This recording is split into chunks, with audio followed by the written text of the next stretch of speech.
Bumisita si Pangulong Bongbong Marcos sa unang gabi ng burol ni Migrant Worker Secretary Susan Toots Ople. At live mula sa Heritage Memorial Park sa Taguig, nasa frontline balitang yan si Faith Del Mundo. Faith.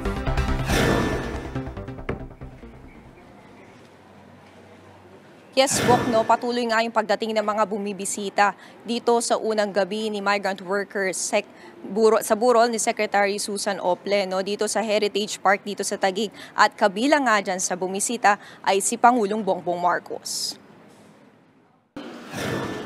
Pasado alas 7 ngayong gabi, dumating si Pangulong Bongbong Marcos sa unang gabi ng burol ni Department Migrant Workers Secretary Susan Toots Ople. Kasama niya si First Lady Lisa Araneta Marcos. Hindi nagpaunlak ng panayam ang Pangulo, pero nauna na niyang kinilala ang ambag ni Secretary Ople sa ating bansa, partikular sa kapakanan ng mga OFW. Sa pagpanaw ng kalihim, tiniyak ng mga opisyal ng ahensya na ipagpapatuloy nila ang mga nasimulan ni Ople.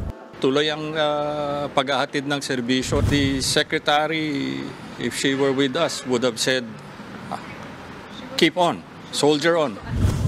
Humiling muna ng privacy ang pamilya Ople. Panawagan nila sa mga nakikiramay, sa halip na magbigay ng bulaklak, mag-donate na lang daw sa Blas F. Ople Policy Center na itinatag ni Secretary Toots para patuloy na matulungan ang mga migrant workers.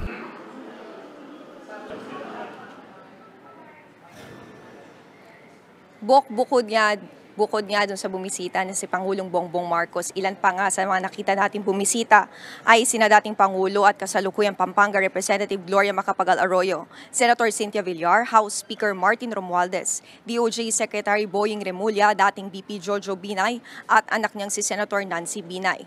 Bukas nga, Bok, ay magkakaroon ng necrological at tribute ang DMWD, DOLE at ang OWA. At sa araw ng linggo, hanggang sa araw ng linggo, ang burol ni Secretary Susan Ople dito sa Heritage Park. At nakatakda nga sa Martes, sa araw ng Martes, ang cremation at interment ng labi. Bok?